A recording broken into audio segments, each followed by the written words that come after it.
E sem isso, a nossa compreensão da realidade que nos cerca vai ser sempre limitada.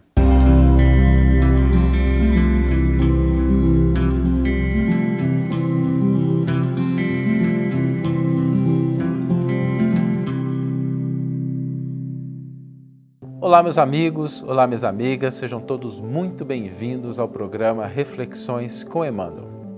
E hoje nós vamos refletir sobre uma situação que pode acometer muitos de nós de maneira muito frequente. Quando nós contemplamos a sociedade atual, as instituições políticas, os avanços em termos de ciência, a situação do nosso progresso, às vezes a gente se depara com aquele sentimento de que as coisas vão de mal a pior. A gente olha uma determinada situação, uma determinada instituição, uma circunstância que acontece, a gente fala, meu Deus do céu, isso não vai dar certo. Isso não é algo que vai produzir bons resultados, a coisa não devia funcionar desse jeito. E a gente começa a alimentar na nossa alma aquele sentimento de pessimismo, de desânimo, diante de uma situação que, sem ingenuidade, nós olhamos e ela é uma situação problemática. Ela é algo que está fora do lugar, que não devia ser assim. Às vezes é um comportamento, uma postura de determinados grupos sociais, às vezes é algo que acontece no campo do conhecimento e que a gente realmente percebe, olha, isso não devia ser assim. Acontece que diante dessa constatação legítima, verdadeira, nós precisamos agregar outros dois elementos sem os quais nós não vamos ter uma compreensão profunda daquilo que está acontecendo e dos próximos passos. Olhando só para esses elementos negativos, e novamente, que muitas vezes estão presentes, fazem parte, mas sem olhar para esses dois outros elementos, nós vamos padecer de uma miopia. A gente vai olhar assim e vai achar que está enxergando todo o quadro e nós estaremos vendo somente uma parte, nós estaremos vendo somente uma determinada dinâmica, mas não o quadro mais amplo. Então vamos lá, o que nós precisamos fazer a fim de que consigamos enxergar uma situação de maneira mais profunda e assim poder estabelecer o melhor curso de ação, os nossos sentimentos em relação àquela situação. Bom, vamos evitar então os dois tipos de miopia. E a primeira delas, o primeiro equívoco é acreditarmos que as coisas vão continuar como estão agora. Que uma coisa está ruim e aquilo vai continuar sendo ruim e por isso o resultado lá na frente vai ser desastroso ou catastrófico. Se nós olharmos o passado, nós vamos perceber que nenhuma instituição, nenhuma situação, nenhuma problemática se manteve contínua de maneira indeterminada, ao longo do tempo sem nunca parar. Nós tivemos grandes flagelos na história da humanidade, nós tivemos guerras que mobilizaram, às vezes, boa parte do mundo. Se a gente lembrar, recentemente nós tivemos o Covid-19. Quem poderia imaginar que uma situação como aquela de lockdown poderia afetar todo o planeta, como de fato afetou? Que nós ficaríamos tanto tempo enfrentando dificuldades extraordinárias. E, apesar da situação que foi devastadora, apesar de perdas que muitas vezes foram muito dolorosas para muitas pessoas, a situação, de uma maneira geral, ela chegou a um fim. Por que é importante a gente pensar nisso? Porque ao olharmos para algo que é feito pelos homens, pelas criaturas humanas, pelos seres humanos, nós precisamos reconhecer que há sempre um caráter de transitoriedade. Nada que o homem realiza é eterno. Por mais que seja uma edificação cuidadosamente construída, com os alicerces firmes, aquilo com o tempo vai mudar, vai se transformar. Às vezes vai se aperfeiçoar, às vezes vai deixar de existir. E é natural, porque como criaturas imperfeitas que somos, não podemos almejar ainda a edificação de obras perfeitas. Mesmo no campo do conhecimento, acreditávamos alguns séculos atrás que a Terra era o centro do universo, depois que o Sol era o centro do universo. E hoje nós sabemos que nós somos um planetinha rodeando uma estrela de quinta grandeza, num cantinho de uma galáxia que não é das mais relevantes do universo. A nossa compreensão vai mudando. A compreensão sobre a nossa fisiologia, sobre o nosso corpo, sobre o nosso cérebro, sobre a nossa saúde, sobre a sociedade, isso vai se transformando. Então, para que a gente possa evitar esse primeiro equívoco, lembremos-nos que tudo aquilo que a gente contempla, que são obras humanas, vai passar inevitavelmente por um processo de transformação ou de extinção. Nada vai ficar do jeito que está. O segundo ponto que muitas vezes nos leva a uma compreensão parcial da realidade é acreditarmos que tudo que existe é simplesmente o que está sob o domínio dos seres humanos. Nós não podemos esquecer que existem forças, poderes que também interferem nas circunstâncias em que nós estamos passando, que afetam as situações que nós vivenciamos. Nós não podemos acreditar que tudo o que acontece no mundo é obra exclusiva do ser humano e não existe nada além. Temos o nosso papel, sem dúvida alguma, temos que cumprir a nossa parte, mas existem poderes superiores que também dirigem os destinos da humanidade e que interferem nas situações de maneira que muitas vezes foge à nossa compreensão. Porque não é necessário que a gente compreenda aquilo que está além do nosso campo de ação. A gente precisa fazer aquilo que é a nossa parte, tendo certeza de que alguém mais competente vai fazer a dele. É como se a gente fosse fazer uma cirurgia, por exemplo. Quando a gente vai fazer a cirurgia, a gente não exige do paciente que ele tenha as mesmas habilidades que o cirurgião, que o anestesista, que o auxiliar de enfermagem. Não, ela precisa fazer a parte dela, fazer o jejum antes, fazer os preparativos adequados e confiar que aqueles que entendem mais do assunto específico do que ela vão cumprir a parte dele. Então, existem poderes, existem forças que estão acima daquilo que o ser humano pode realizar. É somente agregando esses dois elementos que nós vamos ter de fato uma compreensão mais profunda das situações e circunstâncias que nos cercam, sobretudo aquelas nas quais nós enxergamos problemas e dificuldades.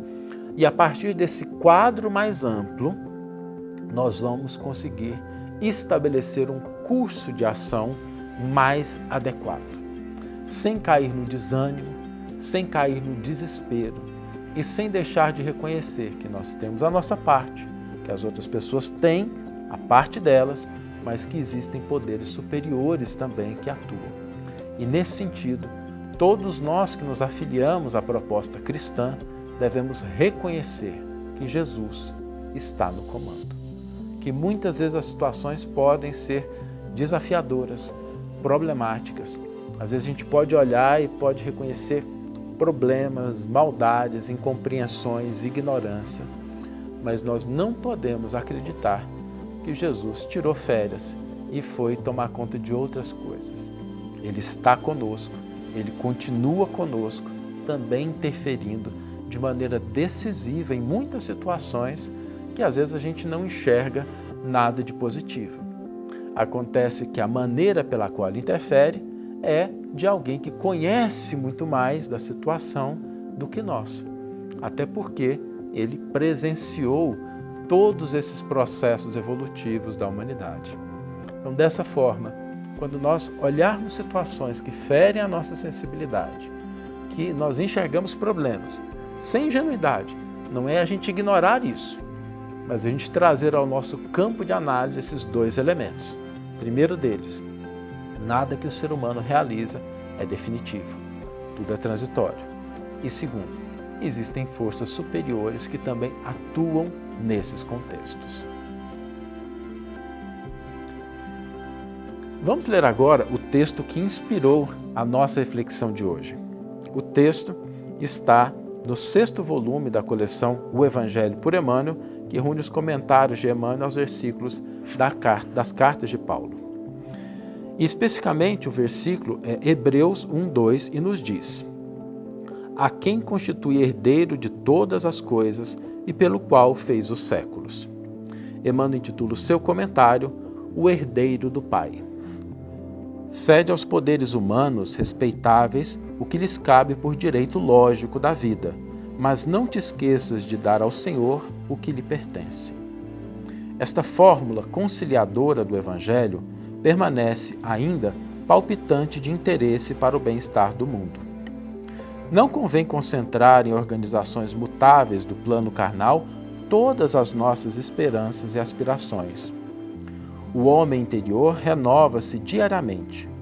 Por isso, a ciência que lhe atende às reclamações nos minutos que passam não é a mesma que o servia nas horas que se foram, e a do futuro será muito diversa daquela que o auxilia no presente.